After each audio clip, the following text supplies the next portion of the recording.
સીતારાम બધાને તો આપણે છે ને ફરીથી છાયામાં રૂપલબેનને ઘેર આવી ગયા વિઝિટ કરવા. તો બ્રાસો સાડીમાં હું તમને નમૂના બતાવી દઉં. તો જેને જોતો હોય ને કોન્ટેક નંબર આપ્યા છે, એમાં કોન્ટેક કરી લેજો. આ છે ગુલાબી કલર, રાણી કલર, આ છે બીટ કલર, આ બીજો બીટ કલર, આ છે મજંટા કલર, આ છે બ્લેક કલર,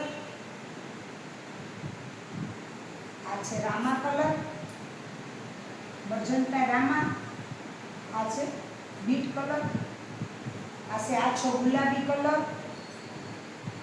આ છે ટમેટા કલર, આ પણ બીટ કલર, ઘાટો બીટ કલર છે, આ એકદમ રાણી કલર, આ છે ઝેરી લીલી કલર, અને આ છે મજંટા કલર.